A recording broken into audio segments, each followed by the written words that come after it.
to another exciting episode of Multiplayer the Podcast by Gamers for Gamers. K-Hon, shut up over there. We've already started. Calm down.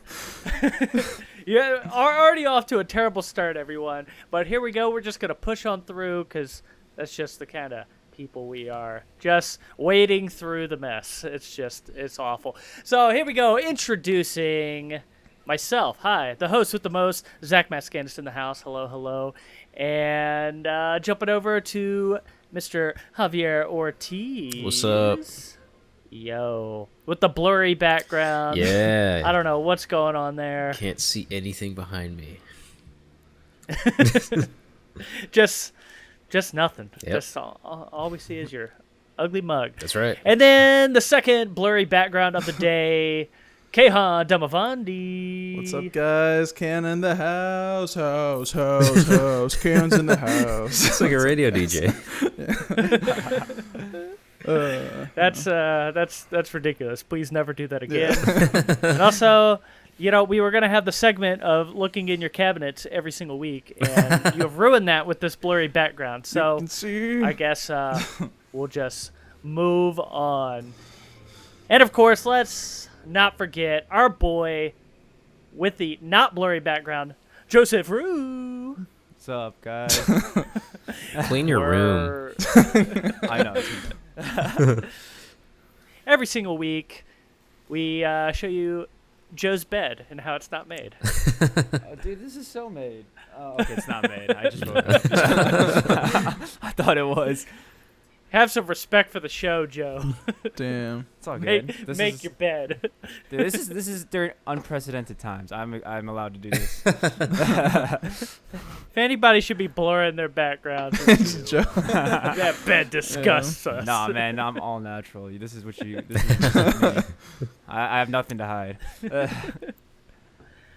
All right, and remember that Multiplayer is all over the place, in your ears and in your face. You can find us on podcast services everywhere, along with YouTube, youtube.com/multiplayer, where every week you can see Joe's bed and Kehan's blurry background, where you don't get to see his dishes anymore. Just wide open in the cabinets. You're missing out on all that action. It's quite unfortunate, but check us out anyways. Why not? Okay, why don't we jump into a show here? We have a little podcast going. We can where we can have some discussions on things that are related to video games. And this week, there's a decent amount to talk about. That's actually a lot of Xbox centric stuff because Kotaku did a big ol' interview with Phil Spencer, which, as we know, is kind of the man in charge these days over on the Xbox team. And, I got to say, as a man that's not the biggest Xbox guy, Phil is freaking awesome. That guy is, really just taken the Microsoft team and has really just, turned things around. Things were kind of pooped there for a moment at the beginning of the Xbox One where, they were kind of championing this. The Xbox One is this is the all-in-one entertainment console. You can watch your Netflix, you can watch your cable. Oh, and I guess you could play some video games too, kind of thing. And you're always connected online, and nobody was liking any of that. And then Phil jumps in and starts really changing things around. And so Kotaku had a big interview with him this past week, and they talked about a lot of different things. So I kind of want to go through some of the things here and kind of have sort of a big discussion about some of the stuff that they talked about, because there's a lot of interesting details in here. And it's obviously talking to Phil Spencer about Microsoft, but they've been making so many big moves with things like Bethesda and, of course, their continued relationship with Nintendo, that it kind of is just a rippling effect across sort of the whole industry with how things are going. So those are the big things I wanted to touch on. They get into crossplay and stuff I don't care about. Get good, just own a PS5. Yeah, that's my opinion on that. Yeah. Trash. But yeah, so sort of the first thing I wanted to go through is Bethesda games. Obviously, earlier this year. Oh gosh, no, not even.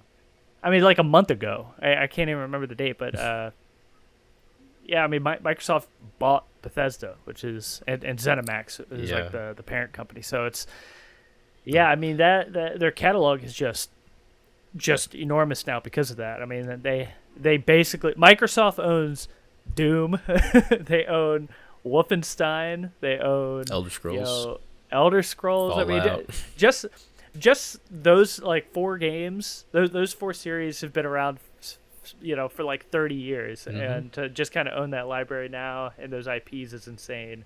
And on top of that, you have like, Dishonored and the upcoming game from Arcane, Deathloop, and I mean all sorts of different franchises. It's quite nutty. That's why it's like the $7 billion deal. Yeah, it's seriously. I mean, and so kind of the so in this Kotaku article, they basically ask Phil, Mr. Spencer himself, if basically are their Bethesda games going to be cross-platform? They're going to put this stuff on like the PS5, and Bethesda's actually been really good about putting their games on the Switch as well, like things like Wolfenstein and Doom, like all that's been ported to Switch, and despite the power of it, is like pretty solid ports. So, Kotaku is asking him, hey, are these going to be coming to other consoles? And so, I wanted to kind of bring up this quote from him real quick. Let me pull this up. Oh, here it is. So Kotaku basically asks, is it possible to recoup a $7.5 billion investment if you don't sell Elder Scrolls on the PlayStation? And Phil says, and this is a quote, but, since this is just an article, I don't know what voice, Phil could have been doing like a funny voice, so I'm going to do a funny voice. So Phil responds with, "This deal was not to take games away from another player base like that. Nowhere in the documentation that we put together was, how do we keep other players from playing these games? We want more people to be able to play games, not fewer people to be able to go play games. But I'll also say, in the model, I'm just answering directly the question that you had. When I think about where people are going to be playing and the number of devices that we have xCloud and PC and Game Pass in our console base. I don't have to go ship those games on any other platform other than the platforms that we support in order to kind of make that deal work for us, whatever that means." Okay, so that's what Phil Macho says. Man Randy Savage. Yeah. Phil Spencer is ready. Hey, let me tell you something, Undertaker. You're done. You're over. Well, Kotaku, if I have to answer your question. I got you for 3 minutes. I got you for 3 minutes of playtime. So the Macho Man, Phil Spencer, he basically says, he basically says we're good. Ain't no thing. We don't have to put this anywhere. So, I wanted to kind of open it up to the room with this question of like, do we think that they're going to be putting their games on other consoles still? Obviously they've been so good about it in the past. With things like Ori and the Will of the Wisp coming out, and Cuphead, and games like that. Obviously, Minecraft is on everything. I could probably get Minecraft on my shoe. And, along with Skyrim. Along with Skyrim. It's. In fact, I read an article. What was it yesterday or the day before or something, that Doom is coming to Samsung TV, or no, Samsung refrigerators. Yeah, I heard refrigerators. about Wow. that. Yeah. It's like That's what? awesome. Why is Doom on a? Like you Who's playing might on a as well. refrigerator? Yeah. You're It's like like you making just- a sandwich and like I guess I could play It's a like, little Doom sweetie, right do you have my water yet? And you're just like, hold on one second. Yeah. Shut now. I up. gotta kill these hell demons. Yeah. Yeah. So basically, I wanted to open it up to the room. Like, what do you think about this deal, and what do you think Microsoft is going to be doing with the future of these franchises? So, let's start with Joe first. Joe, my man, you got some thoughts for me? I don't really follow Bethesda. I mean, personally, the games. The only game I really played by them is Skyrim, I think, and even that was like I played maybe like about like a couple days worth of it. I didn't even like get that far into it. So the whole so when I found out that Microsoft bought the whole like franchise for like what $7 billion, right? It obviously reminded me of a lot of like okay like a lot of other companies that have done that in the past. Like for example like Google buying YouTube when that was a big deal for like what $2 billion or something like that. And everyone thought that was crazy, or Disney buying Marvel, right, for a couple billion, something like that. And I'm just thinking, I'm like, okay, so like these companies are willing to spend like huge sums of money for the just like obviously for like the IPs already and stuff. the already like popular. It's they realize it's already popular. Like, when you buy something that popular already, like Marvel, YouTube, or let's say or Bethesda, right? It makes me think like, okay, if something's already this big, how can like I feel like the risk is like they've already maximized their profits, right? So to expect to get more out of it is a huge like business risk, right? So clearly Microsoft is going for this because they expect it to work out like how Disney has gotten like $100 billion more out of Marvel, or how Google's made YouTube gotten like $100 billion profits from that over the last 10 years, right? So for the next 10 years, I feel like if they want to see that $100 billion profit, right,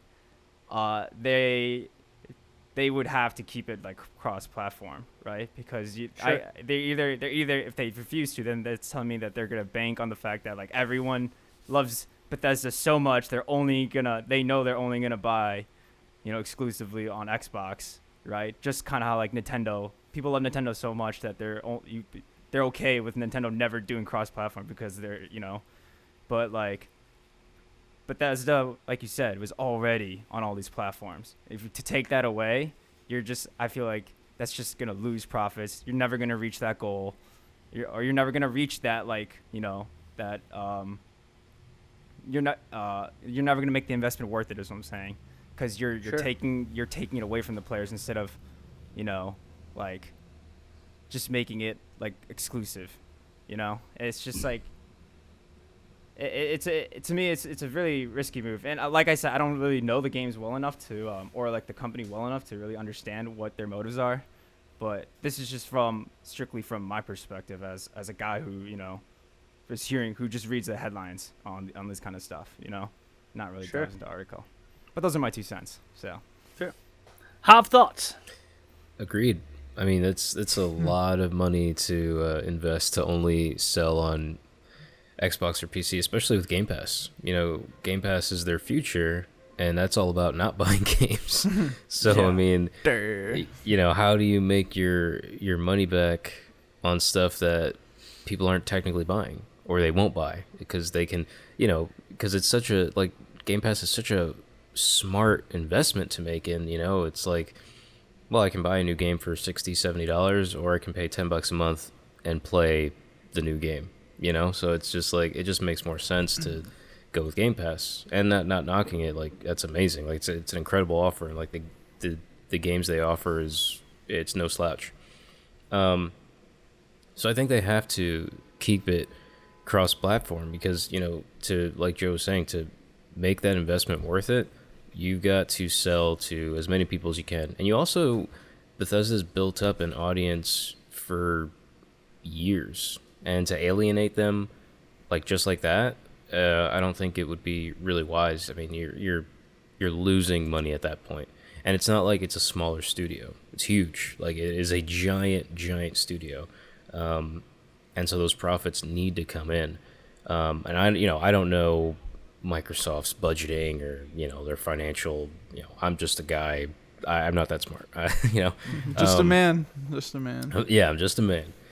But it just seems like, from the common guy's perspective, it's like you pay $7 billion for this, and you're only going to make it available to a certain amount of people. Like that doesn't make much sense to me. Especially when these people aren't going to necessarily buy your games. I'm actually, and that's something I really want to look forward to.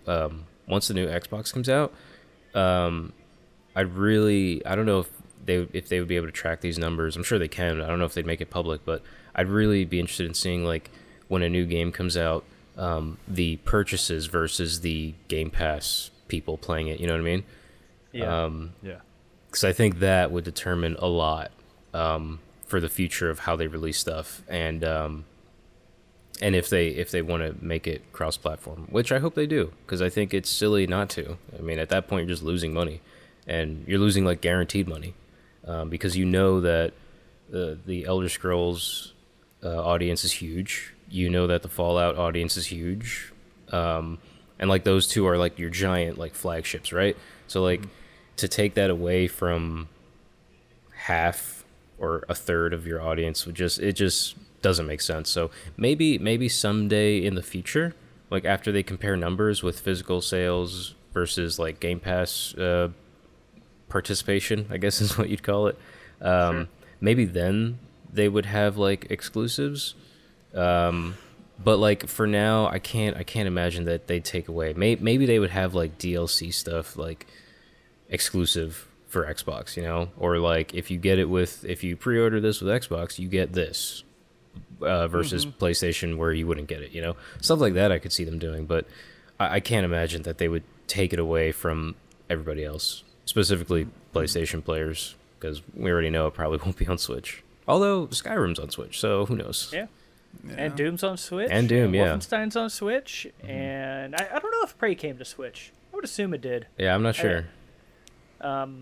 But yeah, I mean, Bethesda's been pretty good about just putting their stuff on Switch. Yeah. I completely forgot about Doom being on Switch. It's insane that game, they fit it on there. Yeah, I mean, that's an absolutely insane game to put on there. I mean, it's just so Twitch based and just, I mean, it's, they had to drop it from 60 frames to 30 to make it work. But I mean, that's still like, it's pretty impressive to cram like Doom Eternal onto that tiny little baby of a console. It's crazy. It's insane. Kahan, would you like to add anything to this? Yeah, I think it sucks. I think that the idea is trash. It's stupid, and I hate it. It's like getting like rights to do an exclusive game with Bethesda on Microsoft, like their console alone. That makes sense. But like when you buy a company and then like how like you guys said, you limit, you're just gonna make less money. There's no doubt about it. Unless you bank on people buying an Xbox or buying a PC just to play your games, that's not really gonna happen. Because to be honest, they don't have the good track record anymore. Like what, Fallout 76, like.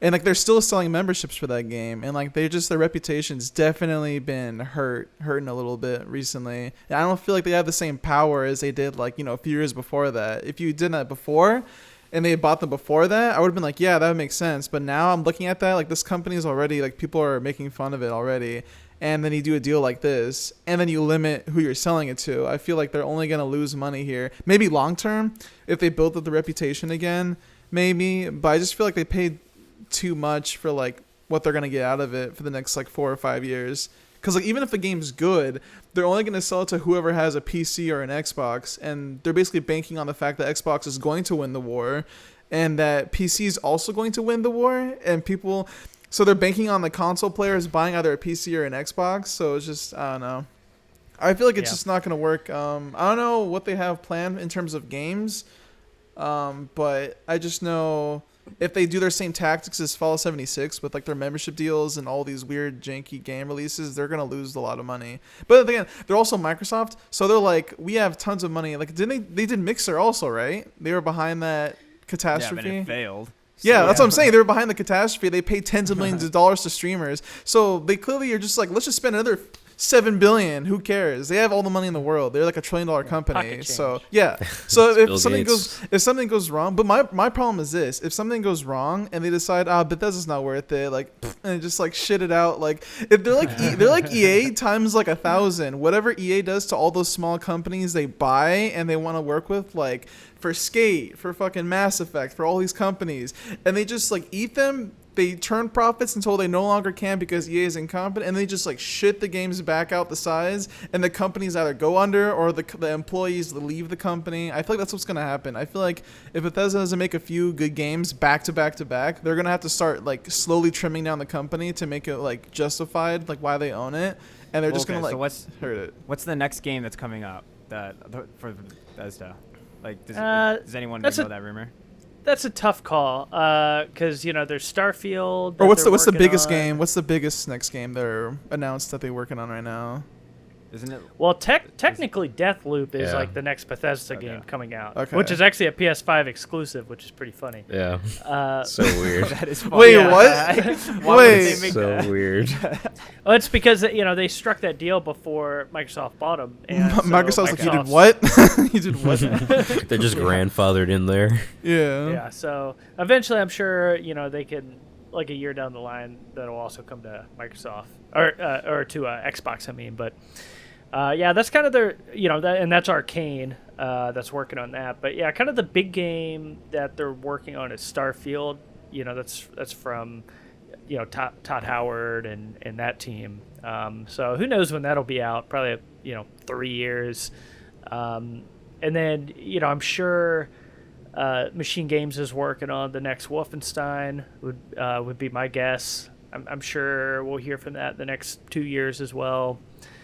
And, the Doom team, I don't know what they're doing. They just finished Doom Eternal, so it'll be a while before, we see anything from them. So I think it's going to be a while before, Microsoft kind of sees the fruits of that, that deal.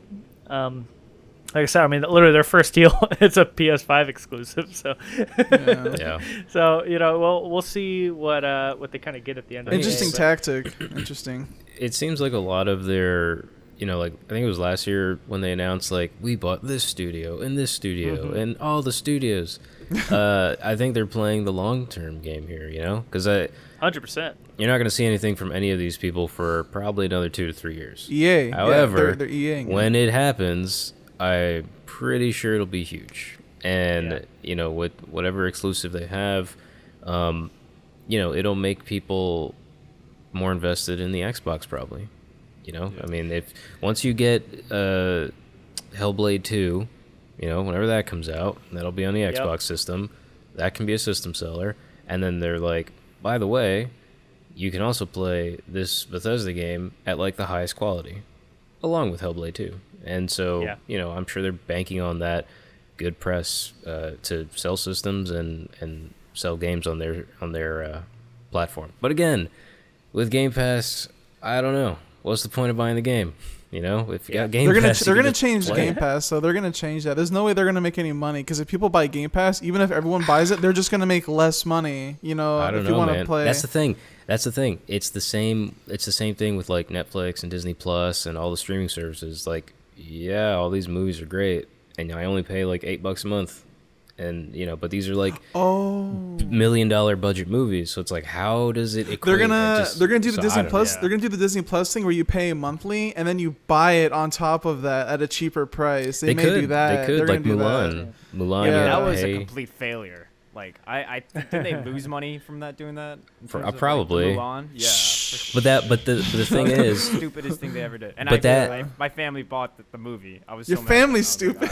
Yeah, I know exactly. I was like, oh my god, because like we wanted to like watch a movie so bad, like a new movie all together. Yeah. And then, just watch the old Mulan movie. It's so much better. Exactly. I was like, Mulan was so nostalgic to us. We're like, yo, let's watch the new one. I was like, you have to pay $30 on top of the Disney Plus. That's so see dumb. the only difference though for that would be like Mulan was made pre-COVID, right? So like they didn't make that movie with the intention of it going to a streaming service.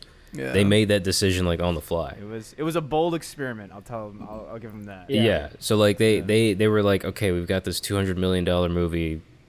We gotta release it. And we gotta make money somehow. Oh, I know. Let's do a premiere access thing. So like maybe they do that with Game Pass. I can't see it happening though. I think that'd be really weird. I wouldn't see the point because it'd be like I could just buy the game. But then it's like that's the problem though. When Microsoft buys up all these studios and they announce Game Pass and they have all these games for free once you pay for the Game Pass, like how do you make your money back? At that point, it's like how do you justify having a huge? How do you justify Destiny budget games or like games that are like hundreds of millions of dollars and then you're like, oh, it's like $20-$30 and you're like, okay, microtransactions. Oh. Yeah. They're gonna eat. I told you. Yeah. Like, how does a game So- like League make its money? You know, it's all microtransactions. Yeah. Me, Yeah. I fund the game. Yeah. It's you, Kaon. You're literally funding League of Legends. You're welcome. You can play it for You're like free because of 50% me. their profits. Yeah. Yeah. So basically, basically before this interview, I was in the boat that Microsoft is going to continue to play nice with other companies and do cross-platform. Like I said, that's been their track record so far with Ori and what's called Cuphead. That's on Switch and PS4. I mean Minecraft, obviously. So they have this track record of just putting things on other platforms because why not? It's going to sell over there, and they have the bigger install bases. At the end of the day, it's like that's you got to look at those numbers. Be like, well, they have the bigger install base. We should probably sell this game on this platform. But from this interview, it really seems like Phil is pretty confident going into this next generation and saying that we don't need to put these games on other consoles to make our money back. That's basically what he's getting at is just like, look, between PC, between Xbox, and not just Xbox, Xbox One, and then the Series S and the Series X, plus, xCloud, which, every day is getting better and better, where you can play that on your phone, your TV, you can kind of play that everywhere. And they're trying to make that where you can even play it in like web browsers and stuff. So between all these things, they're like, well, we don't need to put these games other places. It's basically what he's saying in this interview. And so I think you also have to say that though. Sure. Yeah, and he's even we're going to get to it in a second, but kind of everything so far has been like a case by case basis.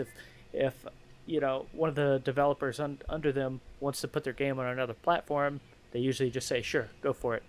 And that's what they do. Because Xbox, or Microsoft being a little different than EA, who's a terrible company, terrible company. But basically, Microsoft has championed the fact that they kind of let their developers, kind of do their own thing. They try not to get in their way, and they can just make the games that they want.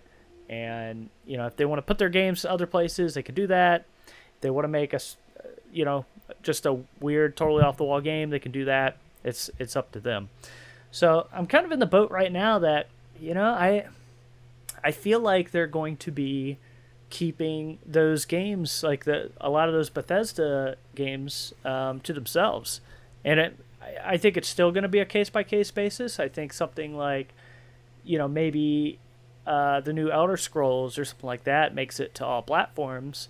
But I think something like Wolfenstein, Dishonored, games like that, I think those might end up just being Microsoft exclusives that stay on their platform, and you can, get, Game Pass and play those games there.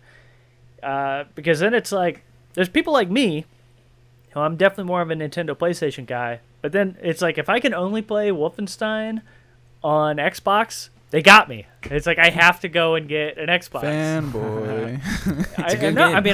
I love that series. Yeah, the first two are really good.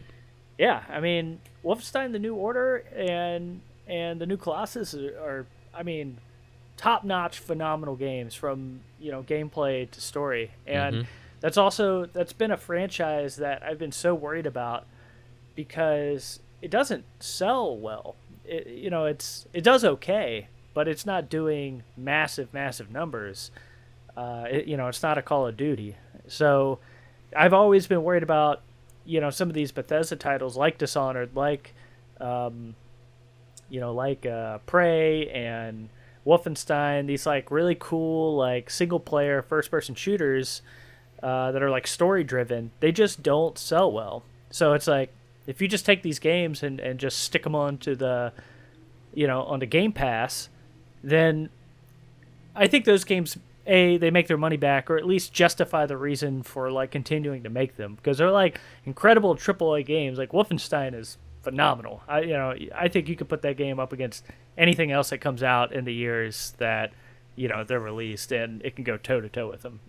And yeah, I mean, if they make that Game Pass exclusive, then they got me. It's like I have to play the new Wolfenstein whenever that comes out. It's because I got to see how that story ends. That's actually scary to think about if something is Game Pass exclusive. Yeah, that's frightening. Or Microsoft exclusive is kind of what I should say. Cause they'll come out with like physical editions of those games as well, where for you now can pay $60. But for now, at least probably for the next 10 years, I would say that's kind of the case. But yeah, so it's interesting, and kind of jumping off of this, I wanted to sort of go into like this kind of, we talked about it a little bit on the last episode or the episode before, this kind of love relationship between Microsoft and Nintendo. Phil Spencer, he loves Nintendo. He always, that man's always like talking like just nothing but good things about them. And in this interview, he's just like, oh yeah, I was just talking to like Doug Bowser on the phone, president of Nintendo America, and he has like nothing but good things to say about them. But from this Kotaku article, so basically, following news of Ori and the Blind Forest come to Nintendo's machine, Microsoft issued a statement that there were no plans to put more of its games on other consoles. And then they kind of go into it a little more. Let me figure out where that quote was I wanted to read. So a year later, though, another Microsoft-published game, Ori and the Will of the Wisp, was also released on Switch. Spencer categorized the Ori offerings as supporting the development studio's wishes. That team, Moon Studios, isn't owned by Microsoft and subsequently entered a publishing deal with Take-Two. So that was one of those things where, Microsoft didn't really have much of a say in where that kind of went. So back to Kotaku, where does that leave the prospect of more Xbox games coming to non-Xbox consoles? Spencer told me that it doesn't feel suitable to consider Xbox games on a case-by-case basis for Switch, and said, in order to really support it, I would want a full Xbox ecosystem somewhere. And that probably means like Live and Game Pass and stuff. So this is kind of something that is interesting. This whole xCloud ecosystem, Game Pass ecosystem, and like I think that's kind of their way to like Trojan horse, kind of getting Xbox onto everything, where it's like it could be on your phone, it could be on your fridge, it could be on your TV, it could be on your dog, and potentially it could be on things like the Switch. Yeah. You could literally just have an Xbox app and you jump in just like a Netflix app, and then you could just download your games, play your games. So, there's also, this situation. So, let me just pose this, because Microsoft has also said, like, because they've been having issues with Apple, and they're like, well, we're just gonna make something for the web browser, like you could just get Game Pass and xCloud on Safari, and then just play it on your phone, and then so if they came out and like, all right, so we have this app now, you can get it on your iPhone, you can get it on, although I bet Kahan's a filthy Android boy. It's the only way to live, dude. Ugh, disgusting. Right. Ugh. Yeah, disgusting. I love having a phone where I can't access everything. It's so great. Yeah, it tastes good. Yeah. But let's say they figure out this xCloud thing, and they're like, all right, $15 a month, you can have. Well, I guess I have to look up how much xCloud actually is. I don't know. You guys probably don't know off the top of your head, right? Let's see here. Hold on, let me get my Xbox real quick. Yeah. So okay, so at 360? the moment you can only Here it is. At the moment you can only get it as part of the Xbox Game Pass Ultimate plan for $15 a month. Okay, so that's right. So for $15 a month, you get Game Pass, you get xCloud, all this stuff. You can play it on your Switch, you can play it on your phone, you can play it on your fridge. Is that something? What's the performance? What do you mean? Like how well does it play? Because I know PlayStation has that thing. Was it PlayStation Now or something? Yeah. Which I tried, and that it's pretty janky at times. Like on certain games, the performance isn't there. It's like a quarter of the performance, and I'm just wondering like how feasible is this actually to have it on everything? Because as much as I want to play it on my damn refrigerator, I care a lot about like performance, and like if I'm losing like half the game's quality, I'm gonna be like, this is a cool gimmick. Like getting an emulator on your phone is a cool gimmick, but then you kind of sacrifice some performance at times. If it's not fun to play, I'm gonna be like, this is really cool, and I've lost $15 also. But it's like it's kind of now cool. You just have this like game on your fridge. Yeah, yeah, and now you can't. Now your fridge is slow. You know what I mean? And now you can't. Yeah, every time you push ice cubes, crush your whole piece. It takes 5 minutes because it has to do a patch update. It just says buffering. Yeah, it says updating Minecraft. Like I just want fucking ice. It's like updating Minecraft. Like, yo, sorry, we gotta reconnect to the Wi-Fi. Your Ethernet cable. You need like a Cat 7 Ethernet cable to do internet for your fridge. Oh my god. You're just trying to open it. It's just like updating. It's like I just want to open it. It's like I want the hot pocket. Please, it's like I'm it's so doing thirsty. a Minecraft update. I need hot pockets. You have to like play the video game, and beat the levels just to allow you to unlock. Oh, that's how you unlock the fridge. Yeah, you have to like do like snakes. It's like something sinister like that, just for no reason. Oh, it's a good way to like lose weight. Yeah. Or get a video game addiction. Yeah. Then you can get DLC for different ice cubes. Oh my god. Yeah. You can get the circle DLC. Yeah, the circle cubes. God. Oh man. So yeah, I would say because I've heard pretty decent stuff about the performance of it. Obviously, it's never going to be 1-to-1 with what you can get. That you can physically download or like get on a disc. Right. Uh, So it sounds like Kayhan, you're like, this sucks. Not $15 for me.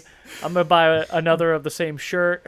I'm gonna buy, dude, I'll buy them for days. Yeah. Joe, it sounded like you were out on the idea. Yeah, it's not. I mean, I agree with Kaon on all aspects of that. It like the quality of the game is the most important thing. That's the whole reason why you're buying a game in the first place, right? So, yeah, and just to like, just to make the headline is of like, hey, like this game could be played on this. It's just it's cool marketing for sure, good marketing, but not good for the users. And in the end, Hav, thoughts? I don't know, man. It's it just what it comes down to is like I want to play a good game, and I want to play it on a quality machine that will be able to like output the performance that I was expecting or guaranteed, right? So it's like, yeah, you can put like Game Pass on a million different things, but or xCloud and whatever. And honestly, it would be kind of cool, like if I was able to create a Microsoft account through my Switch, and have Game Pass. It would be hard not to take that deal, because if you're playing a brand new, let's just say Wolfenstein, since we've been talking about that, if we play a brand new Wolfenstein, at that point you're not really constricted to the Switch's limitations, right? Because you're relying on broadband. So that's another thing. It depends on in your area if you have the internet, because some areas, even in LA, like I'm on Sunset and they don't have that many providers. So if you have a monopoly like I do with like Spectrum or something and they don't provide high speeds, you just can't buy it. So like they're limiting themselves to a niche market that has very good upload and download speeds and wants to have all of their games on their phones. And that's companies. been that's been really highlighted this year because, since everyone's at home, everyone's working at home, kids are taking online schooling right now. That's a huge problem in like middle America, all across the states. We only have the perspective of the coasts, right? And which is, dense population, lots of cities. So like here it's not that bad. But if I go to like South Dakota, right, and Joe Schmo is trying to connect to the internet and play something. I love that guy. Maybe Joe Schmo doesn't. Oh, you also have... know Joe Schmo from? Yeah. But like maybe cool. that connection's not that great, and so like you can't. It's not really worth the investment, and it's just like, well, I'd rather just buy the game and just play it outright, So I don't know. It's such a weird thing because like I can see what they're envisioning, right? It's like a technological utopia of like the internet will be able to provide for all this, but then at the same time it's like, yeah, while that technology exists, it's also kind of limited to location, so it's really, I don't know, it's just really tough decision making on their part and like what to consider. But I mean, for me personally, I would love a Game Pass on Switch. That'd be super cool. I get to play like Hellblade, whatever new exclusives they make. I think that'd be really cool. I'd be so down for it. I actually have real life experience. Steam, Steam Link or whatever, how you can play remotely. So I did that. That's actually the same thing as this, but like their games instead of Steam games. And I actually set it up like a half a year ago for fun, just to try it out. And I did Rocket League. I did Uno. Because I don't know why Uno was in this, but I did Rocket League. Yeah. What a casual. Technically advanced game. I did Rocket League, and I was like, wow, you can set up the controls on your phone, and they have custom, like controls, and it's really cool, and it works. And like you said, it's all based on bandwidth, and it was fun. But again, at the end of the day, unless you're like away from your home, in which case, how are you even getting that, that connection? How fast are you getting that speed? 5G. Yeah, another thing. Yeah, because I'm on my Wi-Fi with like really high speeds. And I'm using my computer as a power source, like to put this game out. But I was just saying, like, it was fun for about like an hour, and then I'm like, I'm just gonna use my computer because it's better. Like, why am I? You deal with the latency. Like, why am I doing this to myself? So if you have the money for a really good internet, that means you have probably better accessories. Why would you sit on your stupid phone when you have a computer that's better than this or a console? It just seems dumb. You can be on the toilet, dude. You're like, finally. My fridge can be useful. All I have is a gaming laptop and a gaming PC. Now I can game on my phone, and now I can do it on my fridge. So now I can just be in more debt, I guess. Like I don't understand. Like it was a funny gimmick. Like I think it's a cool thing to like, oh, can we do this? Oh, we achieved it. And now it's once you have it, you're like, all right, now what? Because this is clearly like stupid and didn't need to happen.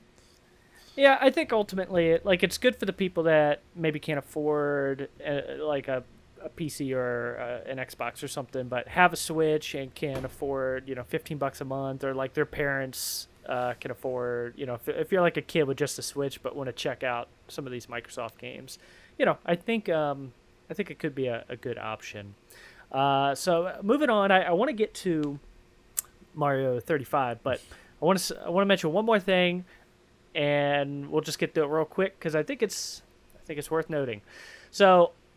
Once again, Kotaku on whether Rare might do more with some of its classic characters, such as Banjo Kazooie and Conker.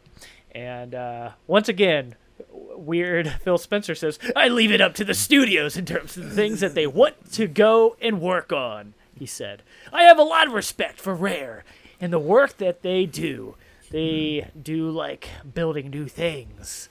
And they've seen success with Sea of Thieves. I think they're really excited about Everwild. But also in response, the response to Battletoads was nice. And so I think it's just always a balance. So who knows? They're probably never going to do anything with Banjo-Kazooie again.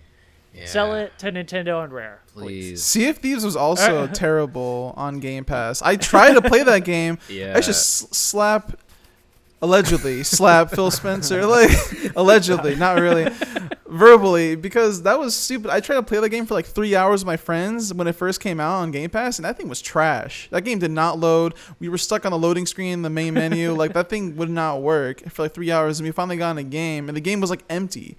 I think maybe now they're updating it. They're trying to like No Man's Sky it, where they put in shit after the fact. But I'm like, if this is supposed to be their, remember that was their console seller. They made the custom consoles with that Sea of Thieves design, and the game was trash. I don't know. I heard it's way better these days. You know, kind of like a No Man's Sky kind of game, or you know, it's been updated a ton and is like very good. But you know, Banjo Kazooie I know is a huge game for you, Hav. So I want to just get your quick thoughts, and then we'll move on. Give me Banjo. I mean, what other thoughts is there? Like, just give it back to me. Banjo. Like, stop. You're just putting him in a corner, locking him like away, and it's just like. You're just wasting that IP. Yeah, you're just wasting an IP. It's like, I guess we'll put him. I guess Nintendo can use him for Smash Brothers. I guess that's fine. It's like, great. Give me a game. Like, it just do it. Like, it's not, I don't know. Do it. Just give me a game. Just do it. Like, what other? What other? I wish. I wish Nintendo and Microsoft could strike up a deal for a retro to take a crack at, because retro is just the new rare. So I wish they could take a crack at a new, like 3D Banjo Kazooie game. I think that would be pretty interesting. But I'd like to move on, hopefully, because we're running out of time here. Wanted to talk a little bit about Super Mario 35. That's a fun game. Another one. Kahan, did you play that? 34 through 1 or 35 only? Which one? just 35. I played Super Mario. I don't remember how many. I didn't know there was that many. My God. Oh my God. No, the game. You idiot. Oh, is it like Super an Mario individual? 35. No, Super Mario 35 is like the new game that came out. It's like the battle. It's an online game. Oh hell no! I didn't play that. No, I thought you were saying like Super Mario Party, like 35. I'm like, dude, there's so many of them. I'm sorry. There's so many new creative IPs that come out with. It's hard to keep track. You know. All right, so Kahan's an idiot. I know Joe hasn't really played it. So that leaves 2 left. Hav, let me get your thoughts on this. You and I guess, are the only good members of this crew. It's fun. It's fun to play through, especially like the first time you try it out, because you're like, oh, I know this. Like I remember doing all of this. I really enjoy it. I think it looks great. I think it plays perfectly. It takes you right back to those old school platforming days where it's like you kind of got to get used to those controls again, where Mario's just kind of, you feel like you're getting pushed a lot and you got to stop. It's very tough to stop. But it's good, not great. You know, I think it's perfectly fine. My only issue with that, it's super repetitive. You're constantly going through World 1-1 again, and it's great. I get it, but it's like, man, I wish I could start like somewhere else, or I wish you would do this with like Super Mario World instead of the original Super Mario, because I think the idea is really solid, right? You're running through those old levels, and the more enemies you destroy, the more you can screw over your opponents, which I think is a really cool idea. I love that. I just wish it was done in my preferred Super Mario art style and game, which is World, rather than 1, because 1's iconic and everything, but I think World for Super Nintendo, like I love the art of that game. I think it's beautiful, like everything about it, and the enemies are more diverse and everything, and it would probably be a lot more difficult to run that game in the Super Mario 35 style, where it's like you just kind of run and gun and you're just trying to plow through enemies as fast as possible to screw over your opponents. But it's fun. It's really good. I was able to crack top 2. I still haven't gotten number 1 yet. Oh, what a jabroni. Yeah, it's tough, man. You get to that point where it's like when it's just 1-on-1, it can take a long time. It sure can. Really. Yeah. That's when you just got to start spamming enemies at the other person. Yeah, but it's good. Sorry, I didn't mean to cut you off. No. Like that's my conclusion with that game. It's good. I like it. You can put like a solid hour into it before you're like, all right, I need to step away from this, because it's just I'm tired of playing 1-1 over and over again. But it's super enjoyable. Yeah, that's kind of how I feel about it too. Where it's like, man, this is like a super interesting idea. It's basically Tetris 99 with 35 people running around in Mario Brothers. So it's like a really cool concept, and I love when Nintendo does stuff like NES Remix and whatnot, where it's like they take a game and they just flip it on its head and do something new and different with it. So I think it's, especially for free, it's just it's free with your Nintendo Switch Online for now subscription. Well, so it's not now. free. Oh, okay, I was gonna say. Well, it is Yeah, free. so- It's not going to be there forever. For some reason, Yeah. they're going to take it down. Well, it's Yeah, Nintendo. so- They see you're enjoying it, so they're like, "Quick, take it off before they enjoy it too much," And then they're gonna hate money. re-release it. They're gonna re-release it later for money. They're gonna do that. That's what they're gonna do. So Yeah, we'll see. But I don't think so with a game like that. It's just like Tetris 99, where it's like, that was, I think, co-published with Nintendo, and they've never charged any money for it. It's just one of those free things with the purchase of the Switch Online, which is $20 a year, so good deal. But yeah, I think it's a pretty fun game, especially for free. It's fun to go in for an hour and play it and Yeah. win and win. Top two. Hob. ooh, There's no love for the silver medal. Get good. No, ooh. first is the worst, second is the best. Isn't that what 5-year-olds say all the time? But it's not. First is the best. Yeah, that doesn't rhyme. Ooh. Yeah, but yeah, I think it's pretty cool, and obviously they came out with it as like an additional thing to celebrate the 35-year anniversary of Mario in general, just Mario Brothers, and so that got me thinking. Super Mario 35, along with Super Mario All Stars, 3D All Stars that came out, all that kind of got me thinking about probably what is maybe the best game of all time. Definitely the best remake of all time, or whatever you want to call it. But so usually when people ask me what my favorite game is, usually I say Super Mario Bros. 3 because that game's incredible. But I think probably what the correct answer is Mario All Stars plus Super Mario World. That game, that cartridge with all those games on it Yeah, is absolutely mind-blowing. Yeah. How good that is. So yeah, I mean, so basically just to kind of go through the history here a little bit, because we love history on multiplayer. It's like school. Yay. So basically Super Nintendo comes out 1991, and with it Super Mario World. It's a pack-in game. Super Mario World, fantastic. Can't really say anything bad about Super Mario World. It's no Super Mario 3, but It's better. your opinion. So, basically, once Super Mario World is out, they're already working on Super Mario World 2, which ultimately becomes Yoshi's Island. But that game's not going to come out until 1995. So they have a 4-year gap that they're trying to figure out what to do. And so Shigeru Miyamoto comes up with this interesting idea where it's like, well, we're on a 16-bit console now. There's so many limitations we had on the 8-bit NES. Let's do a value pack of games and release it. And so that's how they started working on All Stars, which ultimately came out, the first version of it, in 1993. And on that had Super Mario Brothers, had Super Mario Brothers 2, or what they know of in Japan as Super Mario Brothers USA. Because our version of Super Mario Brothers 2 is totally different than their Super Mario Brothers 2. And what we got is basically a reskin of the game Doki Doki Panic, with a bunch of Mario characters running around throwing turnips and That's why it's being so weird. It's such a strange game. It's Yeah. honestly it's so divisive. I would say you either love it or hate it. I'm in the category of hating it. Really? I love it.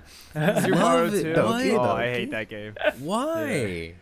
I don't know. I know. I just really didn't like the game design of it that much. Yeah. Yeah. And the Loved whole it. being able to Boo-ha, lift the boo. mechanical lifting it and stuff like Boo. that. Yeah, I just wasn't a fan. Oh, I thought it was great. Yeah. It's so unique. Ooh. You have hearts. You have health. Once again, it's divisive. It's a divisive game, Yeah. and so we have Super Mario Bros. 2, the USA version, and then we get Super Mario Brothers: The Lost Levels, which is the Japanese Super Mario Brothers 2, which is basically like a beefed up, Super Mario Brothers on steroids, and then Super Mario Brothers 3. So you have this like crazy, set of games that are all released in one pack in an era that, like remasters of games, just that's not a thing. That's not going to be a thing for another 15 plus years before people really start to kind of think about that stuff. Where it's like, let's take these old games, and it's mostly like the early days of like 3D games. So it's like, all right, let's re-release these 3D games, but make them not look like butt. So now that's how you're starting to get all these remasters now, like the Prince of Persia remasters coming out, and Final Fantasy VII remastered, and or remake for that one. I was gonna say, that's a remake. And there's a lot of remakes and remasters these days. But this, in these early days of the 90s, there wasn't really much of that. There was really the only people that were doing it was like people like Midway and Atari.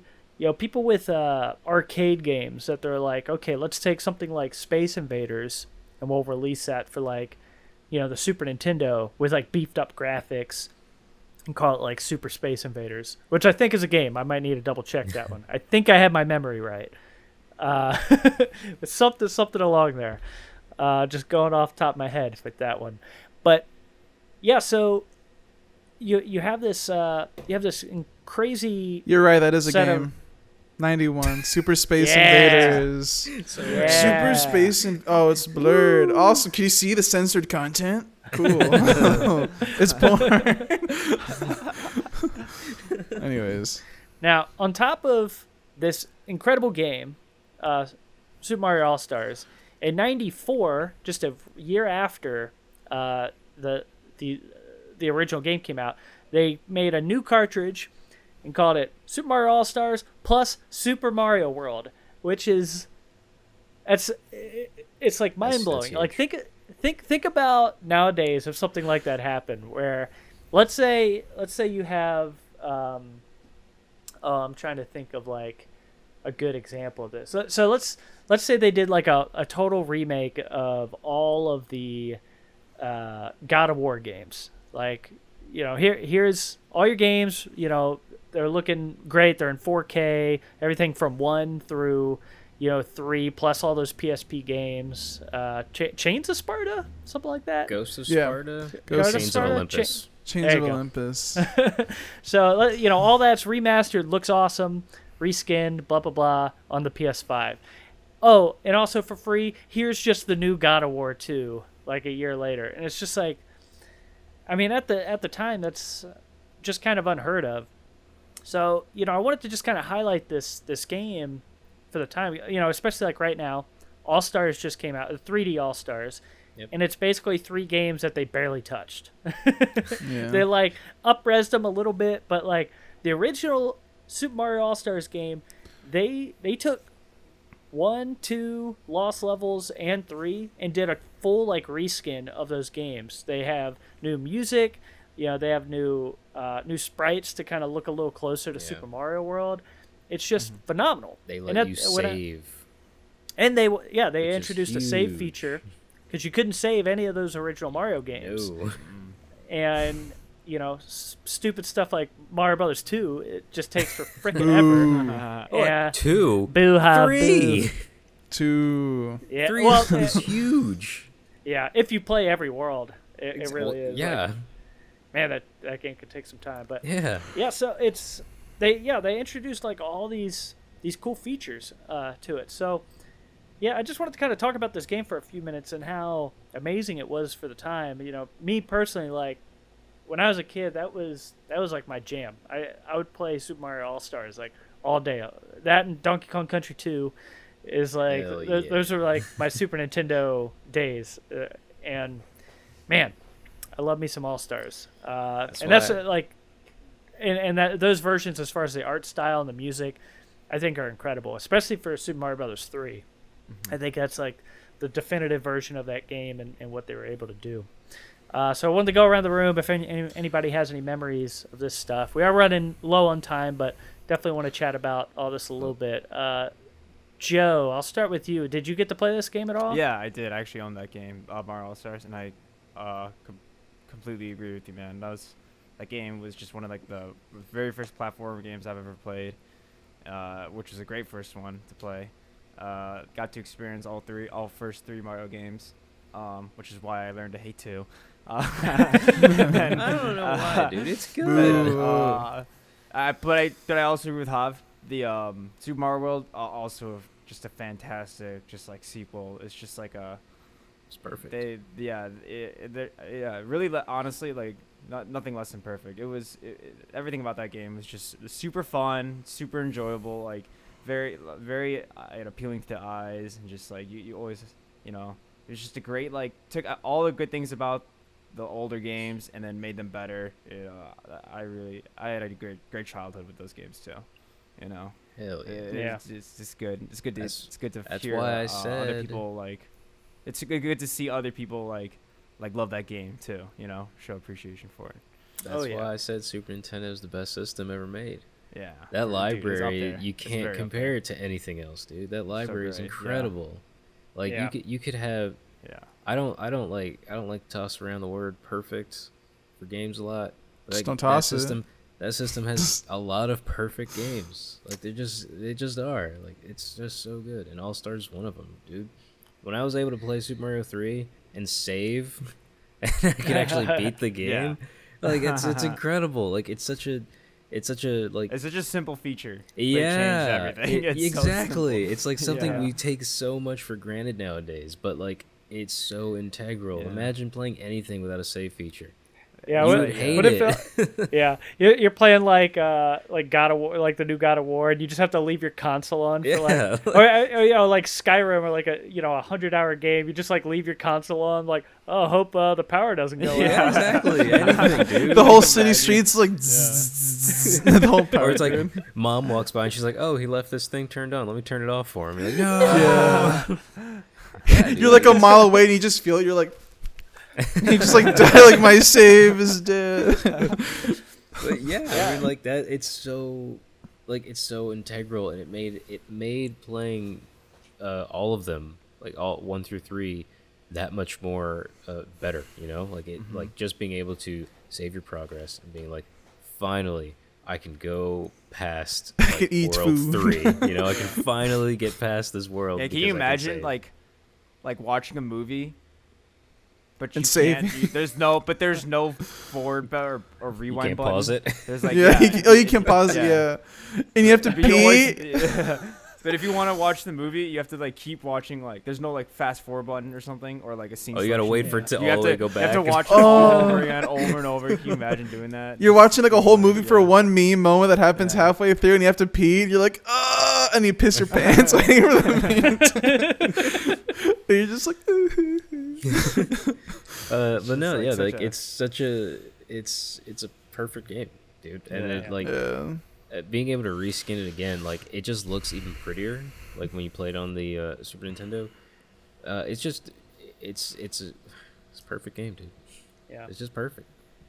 Kehan, any last thoughts on this? I'm still waiting for us to. Yeah, it's for suckage. I give it 8 out of 10. But no, I was telling Hav and I were talking about this months ago when we started doing this. I need to get schooled on Nintendo because I never grew up with a lot of Nintendo games. N64 is where I kind of started a little bit, but I kind of missed the whole NES, Super Nintendo, all that stuff. So I need to get schooled. One of these days when we meet up, you guys gotta show me the good games. We just started Ghosts and Ghouls and other stuff, but we never really went back to the classics and played those.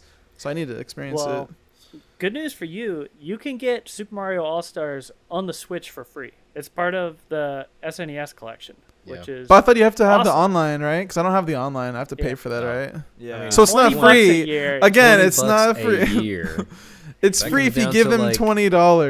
What's that? First. $3 a month or something? I'll give you a piece of paper, Hal, if you just give me $10 Actually, for the year. Less than $3 a month. Some of the best games ever made. Yeah. It's not even $2 a month.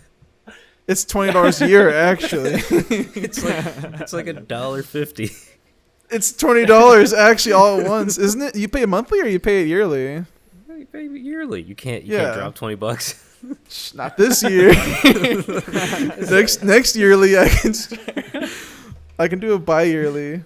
No, semi-yearly. The next time you wanna order like through Postmates. Don't Just- even. I want my food. I'm gonna eat my food. I'm eating Next my time you food. wanna buy like 5 of the same shirt, only buy like 2 of them. It was 5 for 1 special. It was a bargain All bin. They're like, we're trying to throw this out. I'm like, no, you're not. Give me that.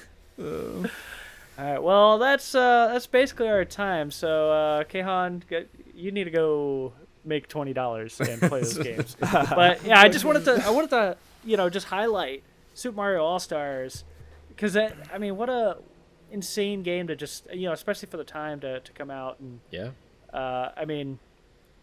I wish more people were making remakes and to the scale of that. Even Nintendo. Like I wish they had done more with like 3D All Stars. Even though I'm still having a lot of fun with it. Master Collection but was good for GameCube. The what was? Master Collection. Oh, that was really good. That was a good one. But give me some total remakes of Ocarina of Time, Majora's Mask and stuff. Yeah, That'd be that incredible. one was so good too. Put that on the But- Switch. Yeah, put it all on the Switch. But anyways, that's our time. Before we go, Hav, where can we find you? At Jumpman_T's on Instagram. Kehan. Oh my god. Oh my goodness. Just every You time. jabroni. Make Make it quick. It's just at DAMAVANDI design on Instagram. Damavandi X, design. Money Z. design on Instagram. Yeah. You actually have some pretty dope photos on there. So Oh, everybody yeah, go thank and you. check out Kehan's photos of sexy models. Yeah, or whatever please. he's got going on Donate to my over there. Patreon, my OnlyFans, please. It's really just a bunch of selfies of him. Yeah, just crying like. Joe, where can we find you? Your bedroom? Yeah, you can find me here. We're doing a multiplayer podcast. And actually, you can also find me on the other podcast I do with my buddy. It's called At Broke English Majors podcast. Yeah. So Very nice. yeah. Cool. And of course, you can find me at Zach Matsganis. That's ZACKMATZGANIS. Kehan, that's how you do it, bro. And you can, of course, find. You can also find multiplayer at Go Multiplayer on Instagram and Twitter, and there's a small Facebook page as well. I'm starting to try and post all that stuff a little more. So I don't like Facebook. yeah, I got feelings about all of it, but I definitely I want to continue to post like fun video game things on the multiplayer Instagram and Twitter and all that, as well as to my own. And I'm going to continue to make fun of Hav and how he hasn't won at Super Mario Bros. 35 until he does. I'm also going to start posting pictures of my game room. As you can see, I've got this crazy game room behind me.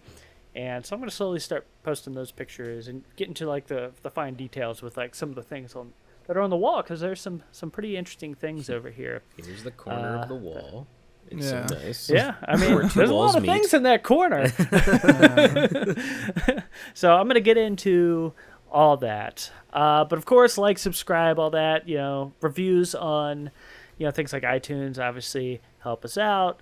And make sure you check out our page at www.internet.com, which I checked out. There's really not much going on there. I was pretty disappointed. But anyways, that is our show. Thank you so much for joining us. And you can join us again next week as we talk about more gaming news and how broke Kehan is. So thank you so much. Donate to my And, Patreon, you folks. Do not do that. And thank you so much. We are out of here. Remember, we always what Hav? We love you. Love you. Exactly. We love We you. Love We you. love Cut you. it out. Yeah. All right. See you next time. Peace. See ya. Toodaloo. Yep.